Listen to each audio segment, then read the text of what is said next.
Welcome back to Tanvi Sagar YouTube channel. ಬೆಳಗ್ಗೆ ಎದ್ದು ಸ್ನಾನ ಮಾಡಿ ನಾನು ರೆಡಿ ಆದೆ. ಅಪ್ಪ ಕಾಯಿಸಲು ಕೊಟ್ಟರು. ನಾನು ಹೂವೆಲ್ಲ ಕೊಯ್ದುಬಿಟ್ಟು ಹಣ್ಣು ಕಾಯಿಗೆ ರೆಡಿ ಮಾಡಿದೆ. ಯಾಕಂತಂದರೆ ಇವತ್ತು ನಾನು ದೇವಸ್ಥಾನಕ್ಕೆ ಹೋಗಬೇಕಿತ್ತು. ನಾನು ದೇವಸ್ಥಾನಕ್ಕೆ ಹೋಗಿ ರೀಚ್ ಆದೆ. ಅಲ್ಲಿ ನೋಡಿದ್ರೆ ನನ್ನ ಪುಟ್ಟ ಬಂಗಾರಿ ಬಂದಿದ್ದಾಳೆ. 4 ಮಂತ್ಸ್ ಬ್ಯಾಕ್ ನಾವು ಮೀಟ್ ಮಾಡಿದ್ವಿ, ಬಟ್ ನನ್ನನ್ನು ಮರ್ತುಬಿಟ್ಟಿದ್ದಾಳೆ. ಇವಳು ನಮ್ಮ ಮಾವನ ಮಗಳು. ಆಮೇಲೆ ದೇವ್ರ ಪೂಜೆ ಸ್ಟಾರ್ಟ್ ಆಯಿತು. ಕೃಪಾಕರಂ ಕಠೋರ ಕಷ್ಟ ಕೃಷ್ಣ ಕರ್ಮನಾಶಕಂ ಮದಾಂಧಬಂಧರುಂಢ ಚೇತ ಭಕ್ತ ವೃಂದ ಪೋಷಿತಂ ಶಿವಂ. ನಮ್ಮ ಶಿವಪ್ಪಂಗೆ ನಮಸ್ಕಾರ ಮಾಡಿ ನಾನು ಮನೆ ಕಡೆ ಬಂದೆ. ಮಲ್ನಾಡ್ ಸ್ಪೆಷಲ್ ಕಡುಬು ತಿಂದು ಸ್ವಲ್ಪ ರೆಡಿಯಾಗಿ ಸಾಗರದಲ್ಲಿ ಸ್ವಲ್ಪ ಕೆಲಸ ಇತ್ತು ಅಂತ ನಾನು ಅಪ್ಪ ಇಬ್ಬರು ಸಾಗರದ ಕಡೆ ಹೊರಟ್ವಿ.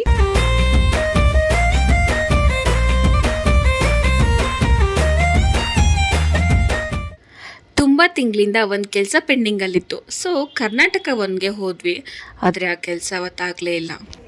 ಅದಾದಮೇಲೆ ಹಾಸ್ಪಿಟಲಲ್ಲಿ ಸ್ವಲ್ಪ ಕೆಲಸ ಇತ್ತು, ಅದು ಮುಗಿಸ್ಕೊಂಡು ನಮ್ಮ ಮಾವನ ಮಗಳನ್ನ ನೋಡೋದಕ್ಕೆ ಹೋದೆ. ಇದು ಅವಳು ಮದುವೆ ಆದಮೇಲೆ ಫಸ್ಟ್ ಟೈಮ್ ಮೀಟ್ ಮಾಡ್ತಿರೋದು. ತುಂಬ ಖುಷಿ ಆಯಿತು. ಅಲ್ಲಿಂದ ನಾವು ಡೈರೆಕ್ಟಾಗಿ ಹೋಗಿದ್ದು ನನ್ನ ಅಜ್ಜಿ ಮನೆಗೆ, ಅಂದರೆ ಅಮ್ಮನ ಮನೆಗೆ. 4 ಮಂತ್ಸ್ ಬ್ಯಾಕ್ ಮದುವೆ ಆಯ್ತಲ್ಲ ನನ್ನ ಕಸಿನ್ಸು, ಅವ್ರ ಮನೆಗೆ ಹೋಗಿ ನೋಡಿದ್ರೆ ನಾವು ಅವ್ವ ಅಂತ ಕರೆಯೋದು. ಅವ್ವ ಮಲ್ಕೊಂಡಿದ್ಲು. ಹೋಗಿ ಸರ್ಪ್ರೈಸ್ ಕೊಟ್ಟೆ. ನನಗೆ ಅವಳು ಸರ್ಪ್ರೈಸ್ ಕೊಡ್ತಾ ಇದ್ಲು, ಯಾಕಂದರೆ ಅಷ್ಟು ತಿಂಡಿನ ಎತ್ತಿಟ್ಟಿದ್ಲು. ಅದಾದಮೇಲೆ ನಮ್ಮ ಅಜ್ಜಪ್ಪ ನನಗೆ ದೃಷ್ಟಿ ಆಗಿದೆ ಅಂತ ದೃಷ್ಟಿ ತೆಗೆದ್ರು.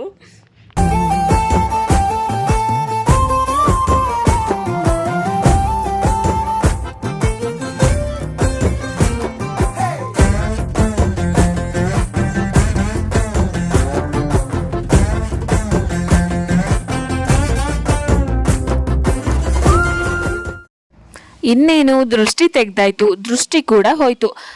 ಮತ್ತಿನ್ನೇನು ಕತೆ ಅಂದ್ಬಿಟ್ಟು ಮನೆಗೆ ಹೊರಡೋದಕ್ಕೆ ನಾನು ರೆಡಿ ಆದೆ. ಅಷ್ಟರಲ್ಲಿ ನಮ್ಮವ್ವ ಅವಳು ಎಲ್ಲ ಎತ್ತಿಟ್ಟಿರೋ ತಿಂಡಿನೆಲ್ಲ ತೆಗೆದುಕೊಡ್ತಾ ಬಂದ್ಲು. ಅಷ್ಟು ಎತ್ತಿಟ್ಟಿದ್ಲು ನನಗೋಸ್ಕರ. ಹಾಗೆ ನಮ್ಮ ಅತ್ತೆ ಕೂಡ ಪಾಪ ತುಂಬ ಅಂದರೆ ತುಂಬ ಹುಷಾರಿರಲಿಲ್ಲ, ಜ್ವರ ಬೈತು. ಬಟ್ ಸ್ಟಿಲ್ ಅವರು ನಂಗೆ ಚಿಕನ್ ಸಾಂಬಾರೆಲ್ಲ ಮಾಡಿ ರೆಡಿ ಮಾಡಿಟ್ಟು ಅವರು ಆಮೇಲೆ ಹೋಗಿ ಮಲ್ಕೊಂಡಿದ್ರು ಪಾಪ.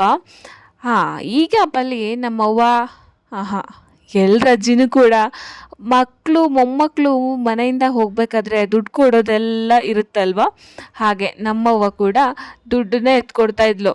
ಅದರಲ್ಲಿ ಎಷ್ಟಿದೆ ಏನು ಗೊತ್ತಿಲ್ಲ, ಆದರೆ ದುಡ್ಡು ಕೊಡಬೇಕು ಅಷ್ಟೇ.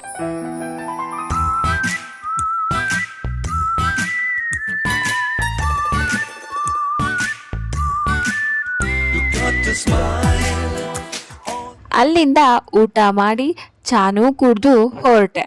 ಬೇಡ ಅಂದ್ರೂ ಗೇಟ್ ತನಕ ಬಂದು ಕಳಿಸಿದ್ಲು ನಮ್ಮವ್ವ. ಮನೆಗೆ ಬಂದು ನೋಡಿದ್ರೆ ನಮ್ಮಮ್ಮ ಬುತ್ತಿ ಉಂಡೆ ಮತ್ತು ನನ್ನ ಫೇವ್ರೆಟ್ ಕಡಲೆಬೇಳೆ ಪಲ್ಯ ಮಾಡಿಟ್ಟಿದ್ರು. ತಿಂದ್ಬಿಟ್ಟು ನನ್ನ ಫೇವ್ರೆಟ್ ಹೈಡಿ ಕಾರ್ಟೂನ್ ಬರ್ತಾಯಿತ್ತು ನೋಡಿದೆ. ಮತ್ತು ಮಲೆನಾಡಲ್ಲಿ ಅದು ಮಳೆಗಾಲದಲ್ಲಿ ಮಳೆ ಬರದೇ ಇರುತ್ತಾ, ಸರಿಯಾಗಿ ಒಂದು ಮಳೆ ಬಂತು.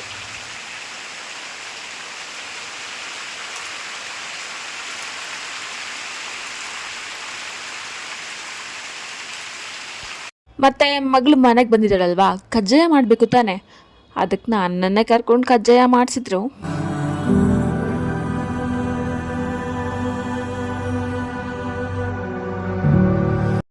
ಮತ್ತೇನೇನು ರಾತ್ರಿ ಆಯಿತು. ಮಾವ ಬಂದಿದ್ರು ಅಂತ ಚಿಕನ್ ಸಾಂಬಾರು ಆಯಿತು. ಚೆನ್ನಾಗಿ ತಿಂದು ಟಚ್ ಮಾಡಿದೆ.